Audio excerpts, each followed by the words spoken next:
السلام علیکم ناظرین، وفات سے 3 روز قبل جبکہ رسول اللہ صلی اللہ علیہ وآلہ وسلم ام المومنین حضرت میمونہ رضی اللہ عنہا کے گھر تشریف فرما تھے تو آپ نے ارشاد فرمایا کہ میری بیویوں کو جمع کرو۔ تمام ازواج مطہرات جمع ہو گئیں تو رسول اللہ صلی اللہ علیہ وآلہ وسلم نے دریافت فرمایا، کیا تم سب مجھے اجازت دیتی ہو کہ میں بیماری کے دن میں عائشہ کے ہاں گزار لوں؟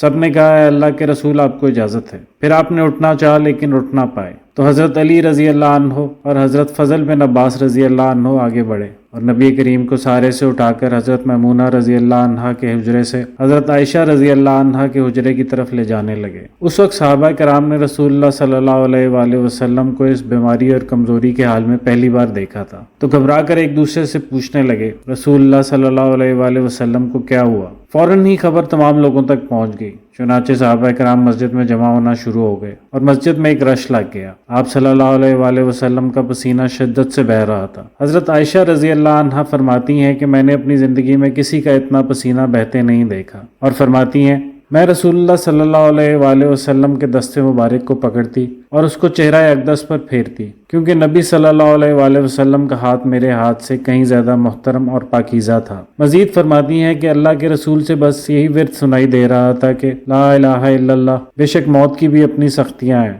اسی دوران میں مسجد کے اندر رسول اللہ صلی اللہ علیہ وآلہ وسلم کے بارے میں خوف کی وجہ سے لوگوں کا شور بڑھنے لگا۔ نبی کریم نے دریافت فرمایا، یہ کیسی آوازیں ہیں؟ عرض کیا گیا، ہے اللہ کے رسول، یہ لوگ آپ کی حالت سے خوف زدہ ہیں۔ ارشاد فرمایا کہ مجھے ان کے پاس لے چلو۔ پھر آپ نے اٹھنے کا ارادہ فرمایا لیکن اٹھ نہ سکے تو آپ صلی اللہ علیہ وآلہ وسلم پر 7 مشکیزیں پانی کے بہائے گئے۔ تب کہیں جا کر کچھ افاقہ ہوا تو سہارے سے اٹھا کر ممبر پر لایا گیا۔ یہ رسول اللہ صلی اللہ علیہ وآلہ وسلم کا آخری خطبہ تھا۔ آپ نے فرمایا، اے لوگو، شاید تمہیں میری موت کا خوف ہے۔ سب نے کہا، جی ہاں اے اللہ کے رسول۔ ارشاد فرمایا، اے لوگو، تم سے میری ملاقات کی جگہ دنیا نہیں، تم سے میری ملاقات کی جگہ حوض کوثر ہے۔ خدا کی قسم، گویا کہ میں یہیں سے اسے دیکھ رہا ہوں۔ اے لوگو، مجھے تم پر تنگ دستی کا خوف نہیں، بلکہ مجھے تم پر دنیا کی فراوانی کا خوف ہے کہ تم اس کے معاملے میں ایک دوسرے سے مقابلے میں لگ جاؤ گے، جیسا کہ تم سے پچھلی امتوں والے لگ گئے، اور یہ دنیا تمہیں بھی ہلاک کر دے جیسا کہ انہیں ہلاک کر دیا۔ پھر مزید ارشاد فرمایا، اے لوگوں، نماز کے معاملے میں اللہ سے ڈرو، اللہ سے ڈرو،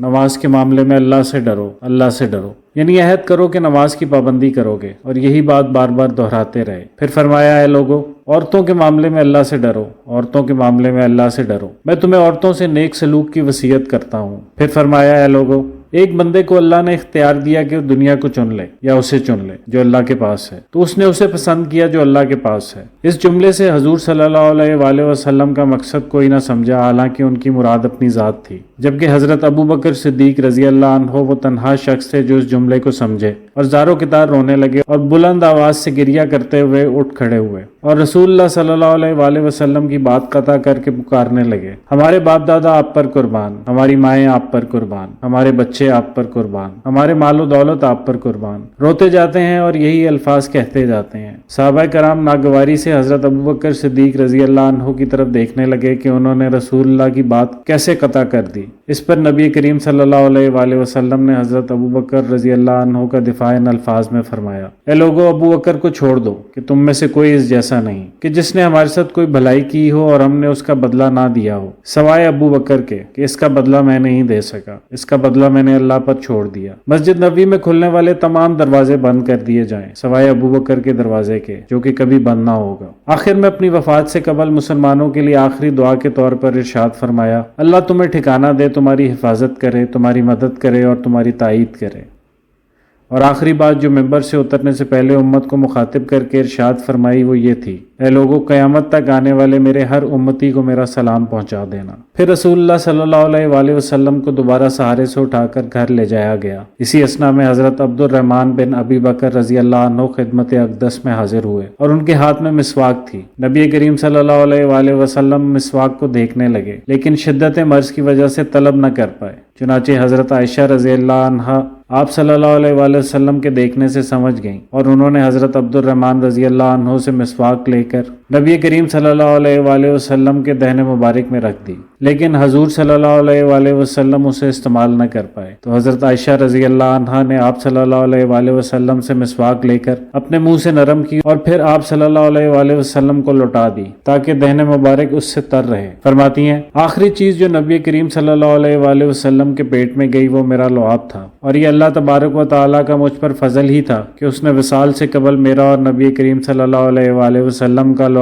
دہن یکجا کر دیا۔ ام المومنین حضرت عائشہ رضی اللہ عنہا مزید ارشاد فرماتی ہیں پھر آپ صلی اللہ علیہ وآلہ وسلم کی بیٹی حضرت فاطمہ رضی اللہ عنہا تشریف لائیں اور آتے ہی رو پڑی کہ نبی کریم صلی اللہ علیہ وآلہ وسلم اٹھ نہ سکے، کیونکہ نبی کریم صلی اللہ علیہ وآلہ وسلم کا معمول تھا کہ جب بھی حضرت فاطمہ رضی اللہ عنہا تشریف لاتی تو حضور صلی اللہ علیہ وآلہ وسلم ان کے ماتھے پر بوسہ دیتے تھے۔ نبی کریم صلی اللہ علیہ وآلہ وسلم نے فرمایا اے فاطمہ قریب آ جاؤ، پھر آپ صلی اللہ علیہ وآلہ وسلم نے ان کے کان میں کوئی بات کہی تو حضرت فاطمہ اور زیادہ رونے لگی۔ انہیں اس طرح روتا دیکھ کر آپ صلی اللہ علیہ وآلہ وسلم نے پھر فرمایا اے فاطمہ قریب آؤ۔ دوبارہ ان کے کان میں کوئی بات ارشاد فرمائی تو وہ خوش ہو گئیں۔ حضور اکرم صلی اللہ علیہ وآلہ وسلم کے وصال کے بعد میں نے حضرت فاطمہ رضی اللہ عنہا سے پوچھا کہ وہ کیا بات تھی جس پر روئیں اور پھر خوشی کا اظہار کیا۔ حضرت فاطمہ رضی اللہ عنہا کہنے لگیں پہلی بار جب میں قریب ہوئی تو آپ نے فرمایا فاطمہ میں آج رات اس دنیا سے کوچ کرنے والا ہوں، جس پر میں رو دی۔ جب انہوں نے مجھے بے تحاشا روتے دیکھا تو فرمانے لگے فاطمہ میرے اہل خانہ میں سب سے پہلے تم مجھ سے آ ملوگی، جس پر میں خوش ہو گئی۔ حضرت عائشہ رضی اللہ عنہا فرماتی ہیں پھر آپ صلی اللہ علیہ وآلہ وسلم نے سب کو گھر سے باہر جانے کا حکم دے کر مجھے فرمایا عائشہ میرے قریب آ جاؤ۔ پھر آپ صلی اللہ علیہ وآلہ وسلم نے اپنی زوجہ مطہرہ کے سینے پر ٹیک لگائی اور ہاتھ آسمان کی طرف بلند کر کے فرمانے لگے مجھے وہ اعلیٰ و عمدہ رفاقت پسند ہے، یعنی میں اللہ کی، انبیاء، صدیقین، شہداء اور صالحین کی رفاقت کو اختیار کرتا ہوں۔ حضرت عائشہ رضی اللہ عنہا فرماتی ہیں میں سمجھ گئی کہ انہوں نے آخرت کو چن لیا ہے۔ جبرائیل علیہ السلام خدمت اقدس میں حاضر ہو کر گویا ہوئے یا رسول اللہ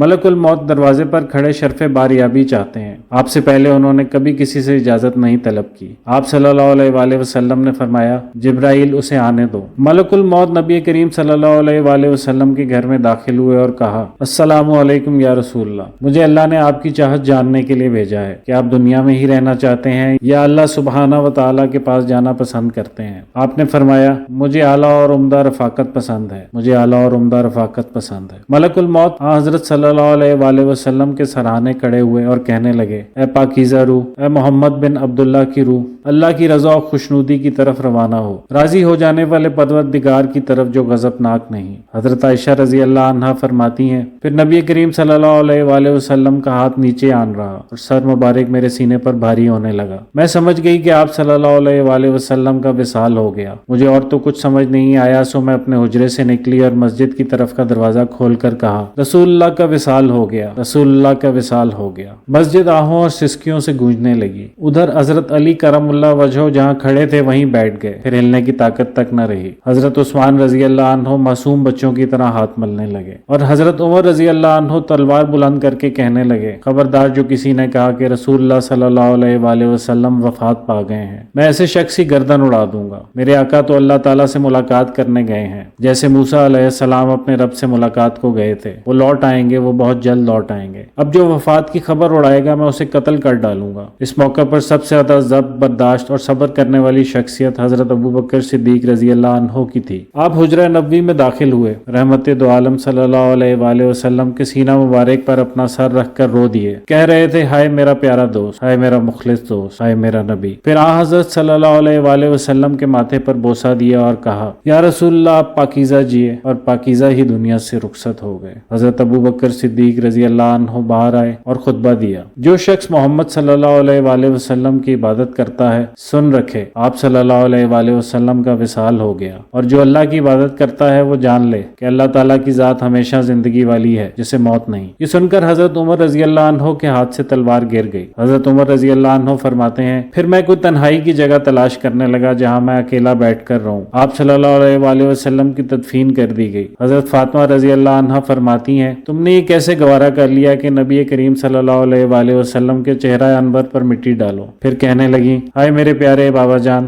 کہ اپنے رب کے بلاوے پر چل دیے، ہائے میرے پیارے ابا جان کہ جنت الفردوس میں اپنے ٹھکانے کو پہنچ گئے، ہائے میرے پیارے بابا جان کہ ہم جبرائیل کو ان کے آنے کی خبر دیتے ہیں۔ وآخر دعوانا ان الحمد للہ رب العالمین۔